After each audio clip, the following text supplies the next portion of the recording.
नमस्कार दोस्तों, हमें लास्ट वीक मार्केट में डोजी कैंडल देखने को मिल चुकी है। लेकिन अगर हम बैंक्स की बात करें तो बैंक्स में एक पॉजिटिव कैंडल हमें बनते हुए नजर आ रही है। अब यहाँ पर नेक्स्ट वीक के लिए क्या सिनेरियो बनने वाला है, उसको हमें कैसे लेकर चलना है, साथ ही साथ कौन सी अपडेट सुनने को मिल जा रही हैं जिसका इम्पैक्ट नेक्स्ट वीक मार्केट पर देखने को मिल सकता है, उसके ऊपर भी हम बात करने वाले हैं। सबसे पहले हम बढ़ते हैं, हमें मार्केट में यहाँ पर क्या क्या चीज़ें देखने को मिल जा रही हैं। देखिए, मार्केट में जो हमें इस समय के लिए मोमेंटम बनते हुए नजर आ रहा है, बियर्स के लिए कुछ ज़्यादा मौका नहीं है। लेकिन हाँ, कुछ दिन ऐसे हो सकते हैं जहां पर मार्केट गिरे लेकिन फिर से वो रिबाउंड कर जाती है, जैसे कि हमें प्रीवियस डेज यहां पर देखने को मिला है।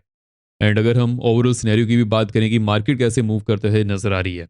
देखिए, अगर हम मार्केट के चार्ट की बात करें, मार्केट में हमें हायर हाइज देखने को मिल जा रहे हैं और लोअर हाइज बनते हुए नजर आ रहे हैं। लेकिन अभी के लिए जहां पर मार्केट पहुंच चुकी है, यहां पर क्या सिनेरियो बनने वाला है, कौन से सेटअप पर हमें फोकस करना है, उसके बारे में हम आगे बात करेंगे। उससे पहले हम यहाँ पर जो इंपॉर्टेंट अपडेट सुनने को मिल जा रही हैं उसके बारे में बात कर लेते हैं। लेकिन वीडियो में आगे बढ़ने से पहले वीडियो को लाइक करते जो जाएगा, जो भी आपके कमेंट्स हैं मैं सब कमेंट्स यहाँ पर पढ़ता हूँ। एंड मेक श्योर कीजिएगा चैनल को सब्सक्राइब भी जरूर कर लीजिएगा और साथ ही साथ बेल आइकन कॉल पर किया सो आप यहाँ पर कोई वीडियो मिस ना कर पाएं। बिकॉज जो हमारा एनालिसिस होता है वो अनबाइस्ड होता है। यहाँ पर क्या चीज़ें बनकर आती हैं उसके बारे में डिस्कशन करते हैं, क्या क्या सिनेरियो बनते हुए नजर आ रहा है। देखिए, मेरा यहाँ पर पूरा फोकस होता है कि आपको जो भी यहाँ पर अनबाइस्ड वे में चीज़ें बनते हुए नजर आ रही हैं उसके बारे में अपडेट करूँ। तो मेक श्योर कीजिएगा वीडियो को अच्छी तरह से देखिएगा एंड लर्निंग पर फोकस कीजिएगा, स्कैम से बचिएगा। एंड देखिए, जो नेक्स्ट वीक के लिए मार्केट की रेंज हो सकती है ऑलमोस्ट यहाँ पर 900 टू 1000 की जोन बनते हुए नजर आ रही है। बैंक्स की जोन की बात करें तो बैंक्स की जो यहाँ पर जोन हो सकती है ऑलमोस्ट 2000 टू 2500 तक की जोन हमें देखने को मिल सकती है। लेकिन अब कौन सी इंपॉर्टेंट जोन्स होने वाली हैं उसके बारे में हम आगे बात करेंगे। उससे पहले हम जो यहाँ पर इंपॉर्टेंट अपडेट्स हैं उनको कंप्लीट कर लेते हैं। देखिए, अगर हम फर्स्ट अपडेट की तरफ बढ़ें कि फर्स्ट यहाँ पर क्या अपडेट है जिसका इम्पैक्ट हमें मार्केट पर देखने को मिल सकता है। और देखिए, जैसे कि मैंने आपको इस चीज़ के बारे में अपडेट किया था, यूएसए ने जापान को कहा है कि आप चाइना को प्रोवोक ना करें। उसके ऊपर जो जापान से हमें अपडेट मिलते हुए नजर आ रही है। देखिए, जापान का यहाँ पर यह कहना है यूएसए ने कुछ भी ऐसा नहीं कहा है। अब यहाँ पर क्या चीज़ें बनते हुए हमें देखने को मिल सकती हैं। फर्स्ट ऑफ ऑल, अगर हम इस समय साउथ ईस्ट एशिया की बात करें, वहां पर दो बड़े प्लेयर हैं, चाइना एंड जापान, और साथ ही साथ साउथ कोरिया भी है।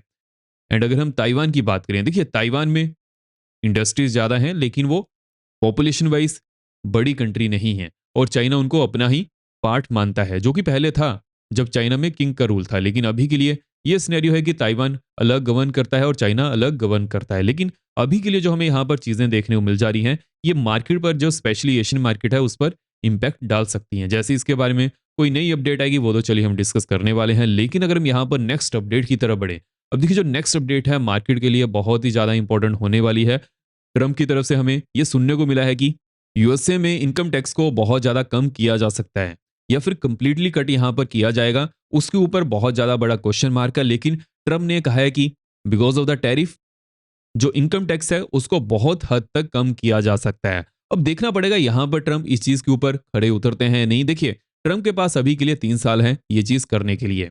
लेकिन 3 साल के बाद फिर से इलेक्शन होने वाले हैं तो उनको नेक्स्ट ईयर ये चीज करनी पड़ेगी। अब देखते हैं यहाँ पर वो क्या चीज लेकर चलते हैं। 2026 में अगर वो इस चीज को कर पाते हैं, उसके बाद मार्केट के लिए एक बड़ा पॉजिटिव सिनेरियो बनते हुए नजर आ रहा है। बिकॉज अगर लोगों का इनकम टैक्स कम होगा, जो भी उनके पास लिक्विडिटी बचेगी वो कहीं ना कहीं तो लगाएंगे। उस समय क्या सिनेरियो बनता है, ये मार्केट के लिए kind of a positive scenario बन जाता है। इसलिए आपने देखा होगा जब भी बजट सेशन होता है, अगर वहां पर इनकम टैक्स कम किया जाए तो मार्केट उसको पॉजिटिव लेकर चलती है। अगर हम नेक्स्ट अपडेट की तरफ बढ़े, देखिए मार्केट से टोटली यहाँ पर रिलेटेड नहीं है जो हम इस चीज को यहाँ पर डिस्कस करने वाले हैं।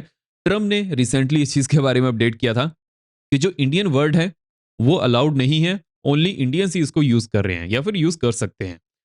अब देखिए, इसकी वजह से क्या होगा, कुछ इंडियंस को ये चीज का पता नहीं है या फिर वो जल्दी से यहाँ पर कमेंट करना शुरू कर देते हैं। लेकिन ट्रंप यहाँ पर इंडियन की बात नहीं कर रहे थे, इंडिया की बात नहीं कर रहे थे। जो यूएस के नेटिव सिटीजन्स हैं उनको भी इंडियंस ही कहा जाता है। तो ये वो बात यहाँ पर ये कर रहे थे। आज के दिन पूरा सोशल मीडिया में चीज फैली हुई थी। आई थॉट कि यहाँ पर इस चीज को भी डिस्कस किया जाए। बिकॉज देखिए, ओवरऑल जो यहाँ पर लॉजिकल वे से सोच पाता है वही मार्केट में टिक पाता है। और मोस्ट ऑफ टाइम ट्रेडर्स क्या गलती करते हैं, वो ये चीज को सुनना ज्यादा प्रेफर करते हैं, मार्केट ऊपर जाएगी या फिर मार्केट नीचे जाएगी, नीचे जाने वाली है।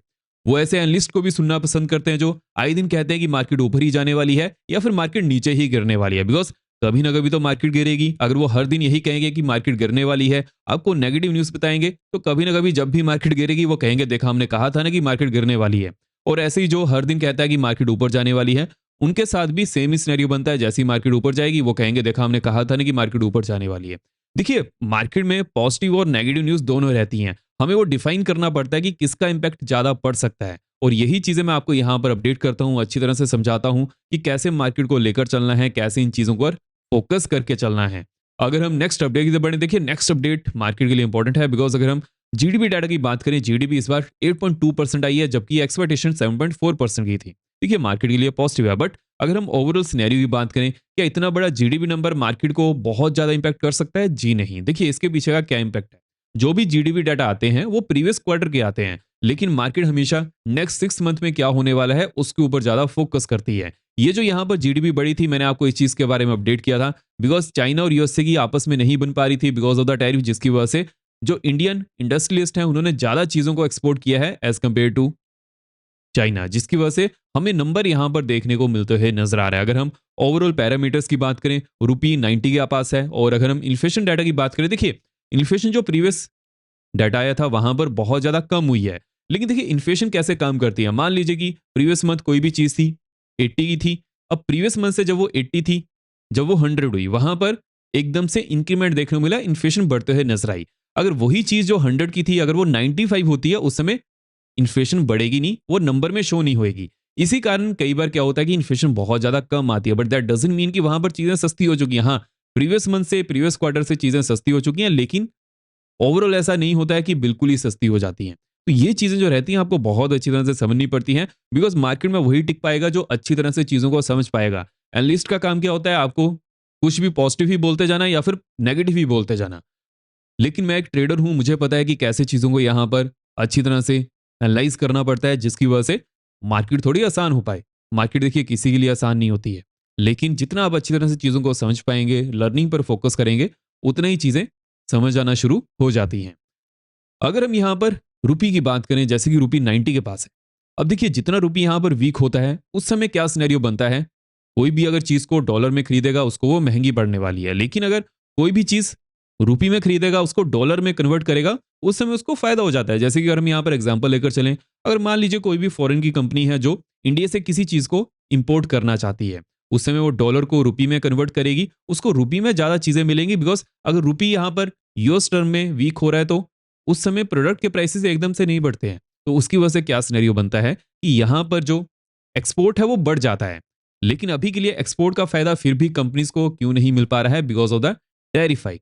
बिकॉज टैरिफ हाइक किया गया है, जिसकी वजह से क्या सिनेरियो बनते हुए नजर आ रहा है, अगर कोई भी चीजों को एक्सपोर्ट करेगा उसके ऊपर टैरिफ लगेगा, जिसकी वजह से उनका जो यहाँ पर गेन है कम हो जा रहा है। तो ये पूरा यहाँ पर हमें सिनेरियो देखने को मिल जा रहा है, जिसकी वजह से चीजें बनते हुए नजर आ रही हैं। बट अगर हम एफआईज के डाटा की बात करें, देखिए एफआईज ने फ्राइडे दिन यहाँ पर सेलिंग की और बड़े नंबर में सेलिंग करते हुए नजर आए हैं। हालांकि डीआईज की तरफ से हमें अगेन यहाँ पर ग्रीन में ही डाटा देखने को मिल चुका है। एंड डीआईज कहां से पैसा ला रहे हैं? म्यूचुअल फंड से। अब देखिए म्यूचुअल फंड का यहाँ पर क्या सिनेरियो बनता है, इस चीज के बारे में मैंने आपको पहले भी अपडेट किया था। म्यूचुअल फंड हर समय लिक्विडिटी को प्रोवाइड नहीं कर पाएगा। जब लोगों का मन बनता है कि हाँ, जो भी उन्होंने म्यूचुअल फंड में लिक्विडिटी को इंजेक्ट किया उसको वो निकालना शुरू करें, उस समय यहाँ पर क्या सिनेरियो बनता है कि डीआईज की तरफ से फिर नेगेटिव नंबर देखने को मिल जाता है। तो उस समय अगर एफआईज भी नेगेटिव में नंबर शो करेंगे तो मार्केट सस्टेन नहीं कर पाएगी। अब एफआईज यहाँ पर ग्रीन में डाटा कब शो कर सकते हैं? दो ही ऐसे सिनेरियो हैं, या तो फिर यूएस और चाइना की आपस में ना बने और यूएस और इंडिया की डील कंप्लीट हो पाए। तो ये जो दो सिनेरियो हैं जो भी यहाँ पर अच्छी तरह से पैन आउट होंगे, उस समय एफआईज फिर से ग्रीन में डाटा शो करना शुरू कर देंगे रेगुलर बेसिस पर। अगर हम यूएस मार्केट की बात करेंगे, यूएस मार्केट में इस समय क्या सिनेरियो बनता है नजर आ रहा है।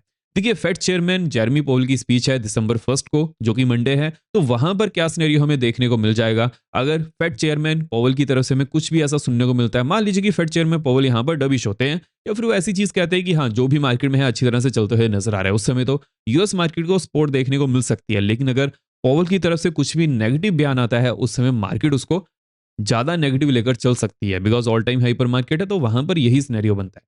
तो इसलिए हमें यहाँ पर किस चीज के ऊपर फोकस करना है कि फेड चेयरमैन जेरेमी पोवेल की स्पीच यहाँ पर कैसी रहती है। जैसे इसके बारे में कोई भी अपडेट आएगी वो तो चलिए हम डिस्कस कर ही लेंगे, लेकिन अब यहाँ पर कौन सी इंपॉर्टेंट जोन्स बनने वाली हैं उसके बारे में बात कर लेते हैं। देखिए अगर हम मार्केट की क्लोजिंग की बात करें, मार्केट ने 26,200 के ऊपर ही क्लोजिंग दी है। अब यहाँ पर क्या सिनेरियो बनते हुए नजर आ रहा है, अगर मार्केट 250 के ऊपर डेली चार्ट्स के ऊपर क्लोजिंग कर जाती है, जिसकी पॉसिबिलिटी ज्यादा है बिकॉज गैप ओपनिंग होने वाली है।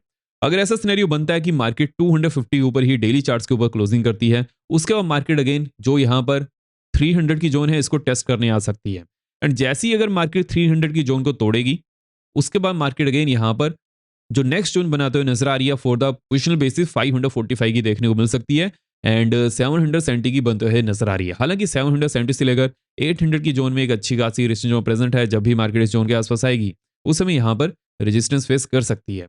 लेकिन अगर मार्केट 26,800 की जोन को ऑन द डेली बेसिस यहाँ पर तोड़ती है, उसके बाद नेक्स्ट जोन यहाँ पर ऑलमोस्ट 27,115 की बनते हुए नजर आ रही है। लोअर एंड की बात कर लेते हैं। अब देखिए लोअर एंड में बहुत ज्यादा दिक्कत है बियर्स के लिए। जब तक मार्केट 25,900 के नीचे डेली चार्ट्स के ऊपर क्लोजिंग नहीं देती है, मार्केट अगेन थोड़ा सा नीचे आएगी, फिर से यहाँ पर सपोर्ट लेना शुरू कर जाएगी। लेकिन अगर मार्केट 25,900 के नीचे डेली चार्ट्स के ऊपर क्लोजिंग देती है, उसके बाद यहाँ पर सेलिंग ज्यादा हो सकती है, जिसकी वजह से नेक्स्ट जोन यहाँ पर 650 की बनते हुए नजर आ रही है। एंड देन यहाँ पर जो नेक्स्ट जोन होने वाली है 425 की देखने को मिल सकती है। हालांकि इसकी पॉसिबिलिटी अभी के लिए थोड़ा कम है, लेकिन हमें हर चीजों के लिए प्रिपेयर होना पड़ता है। मान लीजिए कि ट्रम्प यहाँ पर मंडे के दिन कुछ भी नेगेटिव कहते हैं, उस समय मार्केट फिर वैसा ही रिएक्शन देते हुए नजर आती है। इसलिए जो भी यहाँ पर जोन्स हैं अच्छी तरह से वहां पर फोकस करना चाहिए। अगर हम बैंक्स की बात करें, देखिए बैंक्स ने जैसे कि फ्राइडे दिन यहाँ पर डोजी कैंडल क्रिएट की है। अब यहाँ पर किस चीज के ऊपर फोकस करना है, अगर बैंक्स 59,900 के ऊपर डेली चार्ट्स के ऊपर क्लोजिंग देते हैं, उसके बाद नेक्स्ट जोन यहाँ पर 60,450 की बनते हुए नजर आ रही है। एंड देन यहाँ पर जो नेक्स्ट जोन होने वाली है 60,900 की बनते हुए नजर आ रही है। हालांकि 60,900 से लेकर 61,000 की रेंज में एक अच्छी खासी रेजिस्टेंस जोन प्रेजेंट है। जब भी बैंक्स इस जोन के आसपास आएंगे फिर से इसको एनालाइज करने वाले हैं। लेकिन अगर हम लोअर एंड की बात करें तो देखिए लोअर एंड में अगर बैंक्स 59,000 की जोन को तोड़ते हैं और डेली चार्ट्स के ऊपर इसके नीचे ही क्लोजिंग देते हैं, उसके बाद नेक्स्ट जोन यहाँ पर ऑलमोस्ट 58,350 की बनते हुए नजर आ रही है। उसके बाद जो नेक्स्ट जोन यहाँ पर होने वाली है 58,000। हालांकि यहाँ पर एक अच्छी खासी सपोर्ट जोन बन चुकी है। जब भी बैंक्स इस जोन के आसपास आएंगे फिर से हम इसको एनालाइज करने वाले हैं। अगर हम सेंसस की बात करें, देखिए जैसे कि ओवरऑल जो हमारे पास यहाँ पर सिनेरियो बनते हुए नजर आ रहा है, अगर सेंसस 86,000 के ऊपर डेली चार्ट्स के ऊपर क्लोजिंग देते हैं, उसके बाद नेक्स्ट जोन यहाँ पर 86,650 की बनने वाली है। एंड देन यहाँ पर जो नेक्स्ट जोन बनते हुए नजर आ रही है 87,300 की देखने को मिल सकती है। लोअर एंड की बात कर लेते हैं। देखिए लोअर एंड में सेंसस 84,900 के नीचे अगर डेली चार्ट्स के ऊपर क्लोजिंग देता है, डाउन साइड में नेक्स्ट जोन यहाँ पर 84,150 की बनते हुए नजर आ रही है। उसके बाद जो नेक्स्ट जोन यहाँ पर होने वाली है 83,600 की देखने को मिल सकती है। अगर हम मिड कैप की बात करेंगे, मिड कैप में अभी के लिए क्या सिनेरियो देखने को मिल जा रहा है, देखिए मिड कैप ने प्रीवियसली यहाँ पर ऑल टाइम हाई क्रिएट किया था। हालांकि फिर से मिड कैप इसी जोन को यहाँ पर टेस्ट करते हुए नजर आ रहा है। तो यहाँ पर किस चीज के ऊपर फोकस करना है, अगर मिड कैप 14,100 के ऊपर डेली चार्ट्स के ऊपर क्लोजिंग देता है, उसके बाद नेक्स्ट जोन यहाँ पर ऑलमोस्ट 260 की बनते हुए नजर आ रही है। एंड देन 385 की नेक्स्ट जोन देखने को मिल सकती है। हालांकि 385 से लेकर 400 की जोन में एक अच्छी खासी रेजिस्टेंस जोन प्रेजेंट है। जब भी मिड कैप इस जोन के आसपास आएगा वहां पर रेजिस्टेंस फेस कर सकता है। लोअर एंड की बात कर लेते हैं। अब लोअर एंड में 14,000 के नीचे अगर मिड कैप यहाँ पर डेली चार्ट्स के ऊपर क्लोजिंग देता है, उसके बाद नेक्स्ट जोन यहाँ पर ऑलमोस्ट 13,850 की बनते हुए नजर आ रही है। उसके बाद नेक्स्ट जोन यहाँ पर 700 की देखने को मिल सकती है। हालांकि देखिए इस चीज के ऊपर फोकस करना है। अगर मिड कैप 850 के आसपास आता है तो वहां पर सपोर्ट लेने की कोशिश करने वाला है। लेकिन अगर डेली चार्ट्स के ऊपर 850 के नीचे ही क्लोजिंग देखने को मिलती है, उसके बाद नेक्स्ट जोन यहाँ पर बनते हुए नजर आ रही है, जो कि ऑलमोस्ट 700 की देखने को मिल सकती है। तो जो हमारे पास यहाँ पर चीजें बनते हुए नजर आ रही हैं, कौन सी चीजें पैन आउट हो सकती हैं, उन सभी चीजों के ऊपर हमने इस वीडियो में डिस्कशन कर ली है। नेक्स्ट वीडियो में हम मंडे के दिन यहाँ पर क्या सिनेरियो बन सकता है और कौन सी जोन्स के ऊपर फोकस करना है उसके बारे में बात करने वाले हैं। आई होप आपको वीडियो फ्रेंड लगी हो। मेक श्योर कीजिएगा वीडियो को लाइक करते जाएगा। अब हम मिलते हैं नेक्स्ट वीडियो में। जय हिंद।